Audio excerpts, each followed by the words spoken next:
नमस्कार दोस्तों, मेरा नाम है अंकुर गोस्वामी। आप सबका स्वागत करता हूं BFSI करेक्ट 24/7 के इस प्लेटफॉर्म पे।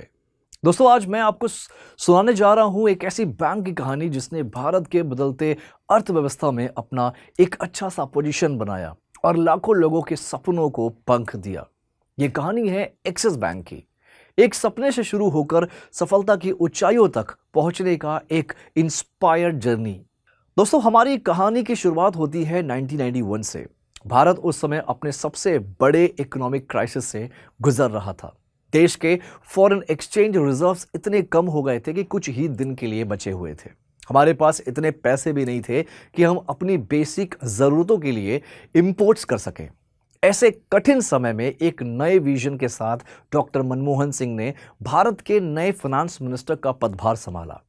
उन्होंने एक ऐतिहासिक फैसला लिया कि भारत की अर्थव्यवस्था को लिबरलाइज किया जाए, निवेश यानी कि इन्वेस्टमेंट के लिए नए दरवाजे खोले जाए, प्राइवेट सेक्टर को पूरी तरह से अपॉर्चुनिटीज दिए जाएं और नए नए बिजनेस को जन्म देने के लिए एक अच्छा सा माहौल बनाया जाए।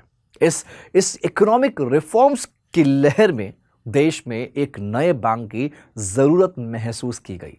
1993 में इसी बदलाव की हवा में एक नया बैंक जन्म लेता है, UTI बैंक लिमिटेड। यह bank unit trust of India के अंडर शुरू किया गया था, जो उस समय का सबसे बड़ा म्यूचुअल फंड हाउस था। इस बैंक का पहला ब्रांच गुजरात के अहमदाबाद में खुला। शुरू में UTI बैंक का फोकस सिर्फ बड़े बड़े कॉर्पोरेट क्लाइंट्स पर था, यानी बड़ी कंपनीज को लोन्स देना, ये उनकी ट्रेजरी मैनेज करना और फाइनेंशियल एडवाइजरी सर्विसेज प्रोवाइड करना। रिटेल बैंकिंग का कोई खास फोकस नहीं था। मतलब आम आदमी का सेविंग अकाउंट्स, फिक्स्ड डिपॉजिट्स या पर्सनल लोन देना उनकी कोई प्रायोरिटी में नहीं था। लेकिन हर नई शुरुआत की तरह UTI बैंक के लिए भी शुरुआत आसान नहीं था। उस समय लोगों का भरोसा सिर्फ पब्लिक सेक्टर यानी कि सरकारी बैंक्स पर था। जैसे state bank of India, Punjab national bank, bank of Baroda जैसे नाम हर घर में मशहूर थे। नए नए प्राइवेट बैंक्स को लोग सस्पिशियस नजर से देखते थे। बैंकिंग को लोग एक सेंसिटिव एरिया मानते थे, जहां पैसा सेफ रहना सबसे जरूरी होता है। बैंक की ब्रांचेस लिमिटेड थी, ATM का कॉन्सेप्ट भी नया था और लोग कैश रखना ज्यादा पसंद करते थे। लोग डिजिटल ट्रांजैक्शंस के बारे में ज्यादा नहीं जानते थे। बैंक एक तरह से सर्वाइवल मोड पे था, अपनी पहचान बनाने और लोगों का विश्वास जीतने की कोशिश कर रहा था। इस दौर में पब्लिक सेक्टर बैंक्स की मजबूत पकड़ और नए प्राइवेट बैंक्स की तरफ इस शुरुआती डाउट्स UTI बैंक के लिए मार्केट में जगह बनाना मुश्किल बना दिया था। अपनी नॉन एग्जिस्टेंस से निकलने के लिए बैंक को एक अलग स्ट्रैटेजी की जरूरत थी। तो दोस्तों, उसके बाद कहानी में एक ट्विस्ट आता है। सन 2000 में एक नए इंसान इस कहानी के हीरो बन के आते हैं, जिनका नाम है डॉक्टर PJ नायक। डॉक्टर नायक एक विजनरी बैंकर थे, एक ex-IAS ऑफिसर रह चुके थे और बैंकिंग को समझने का उनका एक अलग ही नजरिया था। उन्होंने तुरंत पहचान लिया कि अगर UTI बैंक को सर्वाइव करना है और सफलता पानी है तो सिर्फ कॉर्पोरेट क्लाइंट्स पर निर्भर नहीं रहा जा सकता। बैंक को आम लोगों तक पहुंचना होगा, हर घर तक बैंकिंग की सर्विसेज लेके जाना होगा। उनका यह विजन बैंक के भविष्य के लिए एक गेम चेंजर साबित हुआ। डॉक्टर नायक ने एक बहुत बड़ा फैसला किया, रिटेल बैंकिंग को एक्सिस बैंक का कोर बिजनेस बनाना होगा। इसका मतलब था कि हर ब्रांच में saving accounts, fixed deposits, personal loans, home loans और कार लोन जैसे प्रोडक्ट शुरू करना होगा। साथ ही उन्होंने टेक्नोलॉजी को भी बैंकिंग का एक अहम हिस्सा बनाया। पहली बार बैंक ने अपने ATM नेटवर्क को तेजी से बढ़ाया और ऑनलाइन बैंकिंग पर काम करना शुरू किया, जो उस समय एक नया और क्रांतिकारी कदम था। यह रिटेल सेगमेंट पर फोकस करके बैंक ने अपने कॉम्पिटिटर्स, जो अभी भी मोस्टली कॉर्पोरेट सेंट्रिक थे, से अलग होने की नींव रखी। 2003 से 2006 तक बैंक ने अपनी नेटवर्क को तेजी से एक्सपैंड किया। नए ब्रांचेस सिर्फ बड़े बड़े शहरों में ही नहीं बल्कि छोटे छोटे टाउन्स और सेमी अर्बन एरियाज में भी खोली गई। इसका ऑब्जेक्टिव था बैंकिंग सर्विसेज को सामान्य जनता यानी कि जनरल पब्लिक के लिए एक्सेसिबल बनाना। अर्बन यूथ को टारगेट किया गया, उनको नए तरीके के सेविंग अकाउंट्स और क्रेडिट कार्ड दिए गए जो उनकी बदलती लाइफस्टाइल के हिसाब से थे। और सबसे बड़ी बात, बैंक को एक नई सोच और नई पहचान देने की जरूरत थी। नाम में यूटीआई होने के कारण अब भी लोगों के दिमाग में एक म्यूचुअल फंड कंपनी का हिस्सा लगता था, न कि एक इंडिविजुअल बैंक। कॉम्पिटिटर्स की बढ़ती संख्या के बीच एक अलग ब्रांड आइडेंटिटी बनना जरूरी हो गया था। दोस्तों, 2007 में एक इंपॉर्टेंट बदलाव आया। यूटीआई म्यूचुअल फंड अब अलग हो चुका था, इसलिए ब्रांड कंफ्यूजन को दूर करने के लिए और नई शुरुआत करने के लिए यूटीआई बैंक का नाम बदलकर एक्सिस बैंक रख गया। यह डिसीजन सिर्फ एक नाम बदलाव नहीं था, बल्कि एक सिंबॉलिक मूव था। बैंक पुरानी जंजीरें तोड़कर और नए बैंकिंग की तरफ बढ़ रहा था। एक्सिस बैंक का लोगो, ब्रांडिंग, मार्केटिंग, हर चीज को मॉडर्न और कस्टमर फ्रेंडली बनाया गया। इस नए नाम के साथ बैंक ने एक फ्रेश और डायनेमिक इमेज पेश किया, जो उसे नए प्राइवेट बैंक्स और पब्लिक सेक्टर बैंक से अलग खड़ा कर सके। इस नए दौर में एक्सिस बैंक ने बहुत तेजी से ग्रोथ किया। ब्रांचेस के नंबर भी बढ़े, एटीएम्स भी बढ़े और बैंक के प्रॉफिट्स भी तेजी से बढ़ने लगे। लोगों का भरोसा मिलना शुरू हो गया। 2008 से 2009 तक एक्सिस बैंक एक वेल नोन और रेप्यूटेड नाम बन चुका था। लेकिन तभी दुनिया में आया 2008 का ग्लोबल फाइनेंशियल क्राइसिस। अमेरिका में बड़े बड़े बैंक्स डूब रहे थे और पूरी दुनिया की जो अर्थव्यवस्था है वो हिल चुकी थी। बहुत सारे बड़े बैंक्स इस संकट की चपेट में आ गए थे। यहां एक्सिस बैंक ने अपनी स्मार्ट रिस्क मैनेजमेंट पॉलिसीज की वजह से इस तूफान में भी मजबूती से खड़ा रहा और सरवाइव किया। बैंक ने कॉर्पोरेट और रिटेल लेंडिंग में एक बैलेंस बनाए रखा, जिसके कारण बैंक बड़े बड़े नुकसान से बच गया। कई बैंक्स को इस दौर में बड़े लॉसेस उठाने पड़े, लेकिन एक्सिस बैंक ने अपनी डाइवर्सिफाइड पोर्टफोलियो और कंजर्वेटिव अप्रोच के कारण अपने लॉसेस को मिनिमाइज किया और एक स्ट्रॉन्ग कमबैक किया। यह उसकी रेजिलियंस का रिजल्ट था। दोस्तों, 2009 में एक्सिस बैंक की कहानी दूसरा बड़ा मोड़ आता है। शिखा शर्मा बैंक के एमडी एंड सीईओ बनती हैं। शिखा शर्मा एक अलग विजन लेके आई थी। उन्होंने तुरंत समझा कि अगर नए जमाने में बैंक को लीडर बनाना है तो टेक्नोलॉजी को गले लगाना पड़ेगा और डिजिटल को भी अपनाना होगा। उनका फोकस था कि बैंक को सिर्फ एक ब्रिक एंड मोटर एंटिटी ना बनाकर एक टेक ड्रिवन फाइनेंशियल इंस्टीट्यूशन बनाया जाए। शिखा शर्मा के आने के बाद एक्सिस बैंक ने एक तेजी से डिजिटल बैंकिंग की तरफ शिफ्ट करना शुरू कर दिया। पहले axis bank mobile app launch किया गया, जो उस समय एक नया कॉन्सेप्ट था। फिर यूपीआई सॉल्यूशंस लाए गए, जिसने डिजिटल पेमेंट्स को और आसान बनाया गया। Digital wallets, net banking, virtual credit cards, सब नए नए आइडियाज एक्सिस बैंक ने तेजी से अडॉप्ट किए। बैंक ने अपने प्रोसेस को डिजिटाइज किया, जिससे कस्टमर्स को ज्यादा सुविधा मिली और ऑपरेशंस की भी एफिशिएंसी बढ़ी।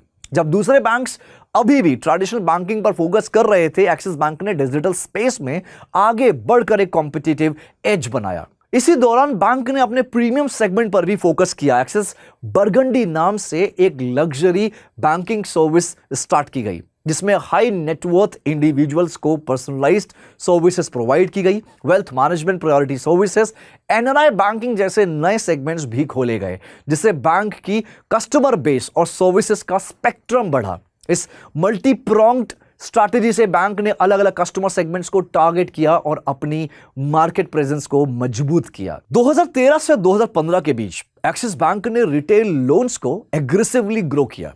Home loans, car loans, personal loans में बैंक की मार्केट शेयर तेजी से बढ़ने लगी। बैंक ने आम लोगों की जरूरतों को समझते हुए उन्हें आसान और सुविधाजनक लोन ऑप्शन प्रोवाइड किए। इसके अलावा छोटी बिजनेस के लिए एसएमई लोन्स भी दिए, जिससे उन्हें अपना बिजनेस एक्सपांड करने में मदद मिली। ये वो वक्त था जब एक्सिस बैंक हर सेगमेंट में अपनी मजबूत पकड़ बना रहा था और मार्केट में एक मेजर प्लेयर के रूप में उभर रहा था, कॉम्पिटिटर्स को पीछे छोड़ते हुए। फिर आता है 2016 से 2018 का दौर, जब इंडिया में डिजिटल इंडिया और कैशलेस इकोनॉमी का बज़ था। सरकार भी डिजिटल ट्रांजैक्शंस को बढ़ावा दे रही थी। एक्सिस बैंक ने इस मौके को पहचाना और फिनटेक्स के साथ पार्टनरशिप करना शुरू कर दिया।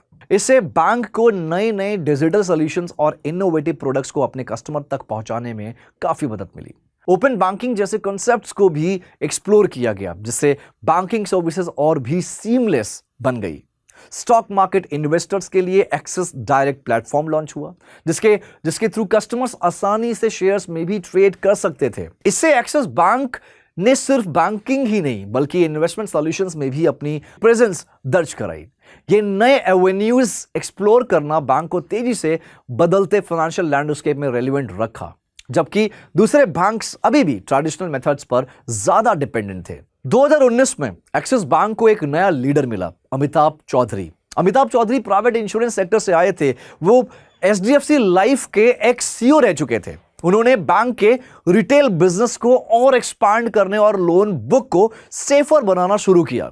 उनका फोकस था कि बैड डेब्ट्स यानी कि जो एनपीओ होता है, नॉन परफॉर्मिंग एसेट्स को कम किया जाए और प्रॉफिटेबल ग्रोथ की जाए। पास्ट में कई बैंक्स को एनपीएस के चलते बड़े लॉसेस हुए थे और एक्सिस बैंक ने भी इससे बचने के लिए प्रोएक्टिव कदम उठाए। उन्होंने बैंक की रिस्क मैनेजमेंट फ्रेमवर्क्स को मजबूत किया, जिससे बैंक की फाइनेंशियल हेल्थ और भी बेहतर हुई। इस दौरान बैंक ने अपने कस्टमर एक्सपीरियंसेस को बेहतर बनाने पर भी काफी ध्यान दिया। टेक्नोलॉजी का यूज करके कस्टमर सर्विस को और पर्सनलाइज्ड बनाया गया।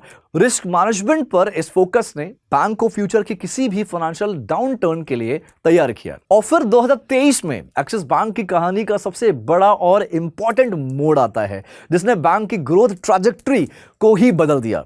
एक्सिस बैंक ने सिटी बैंक इंडिया का रिटेल बिजनेस टेक ओवर कर लिया। ये टेक ओवर 12,325 करोड़ में हुआ, जो इंडियन बैंकिंग सेक्टर में एक सबसे इंपॉर्टेंट इंसिडेंट था। इस एक्विजिशन के बाद एक्सिस बैंक के पास इंडिया का third largest credit card portfolio आ गया, जिससे बैंक की रिटेल कस्टमर बेस में जबरदस्त इजाफा हुआ। हाई नेटवर्थ क्लाइंट्स का एक बड़ा कस्टमर बेस मिल गया, जो सिटी बैंक की लेगेसी थी। ग्लोबल लेवल के स्टैंडर्ड्स को कस्टमर सर्विस मॉडल आ गया, जिससे एक्सिस बैंक अपनी सर्विसेज को और बेहतर बना सका। यह एक्विजिशन एक्सिस बैंक के लिए एक क्वांटम लीप था। बैंक का प्रॉफिट, कस्टमर बेस और डिजिटल ट्रांजैक्शन सब कुछ डबल डिजिट ग्रोथ पर आने लगा। इसने एक्सिस बैंक को एक नए लीग में ला खड़ा किया, directly challenging the top 2 private banks in India, HDFC bank and ICICI bank, in terms of scale and customer base. इस मूव ने एग्जिस्टेंस से थर्ड लार्जेस्ट बैंक बनाने का सफर में एक बहुत बड़ा कदम रखा। 2024 तक एक्सिस बैंक बन चुका है इंडिया का third largest private bank, HDFC bank और आईसीआईसीआई बैंक के बाद। आज के समय में बैंक के पास 4600 से ज्यादा यानी कि 4600 से ज्यादा ब्रांचेस हैं, 12,000 से ज्यादा एटीएम्स हैं और 1 लाख से ज्यादा एम्प्लॉय हैं और 3 लाख करोड़ से ज्यादा का इनका मार्केट कैपिटलाइजेशन है। आज एक्सिस बैंक की 85% से ज्यादा बैंकिंग डिजिटल हो चुकी है। हर तरह का लोन, इन्वेस्टमेंट, इंश्योरेंस, ट्रेडिंग, हर चीज मोबाइल ऐप पर मिलता है। यह बैंक अब एक यूथफुल, टेक ड्रिवन और कस्टमर फ्रेंडली बैंक बन चुका है, जहां इनोवेशन हर कदम पर दिखाई देता है। अपने कॉम्पिटिटर से आगे निकलने के लिए एक्सिस बैंक ने कंसिस्टेंटली इनोवेशन, कस्टमर सेंट्रिसिटी और स्ट्रैटेजिक एक्विजिशंस पर फोकस किया, जिससे वो अपनी शुरुआती नॉन एग्जिस्टेंस से आज एक इंपॉर्टेंट बैंक के रूप में उभरे हैं। तो दोस्तों, ये थी एक्सिस बैंक की कहानी। एक सपने से शुरू होकर हर मुश्किल को पार करके नए नए मोड़ लेते हुए आज भारत के बैंकिंग सेक्टर में अपनी एक अलग जगह बनाने तक का इंस्पायर्ड जर्नी। यह बैंक सिर्फ एक फाइनेंशियल इंस्टीट्यूशन नहीं बल्कि उन लाखों लोगों के सपनों का साथी है जिन्होंने इस पर भरोसा किया। थैंक यू सो मच दोस्तों, अपना ख्याल रखिए, अपने स्किल्स पे काम करते रहिए। आपको पता है ये चैनल एक ऐसा प्लेटफॉर्म है जहां पे आपको जॉब अपॉर्चुनिटीज भी मिलती है और मैं पूरी तरह से आपको ट्रेन भी करता हूं। मिलते हैं नेक्स्ट वीडियो में। Thank you so much.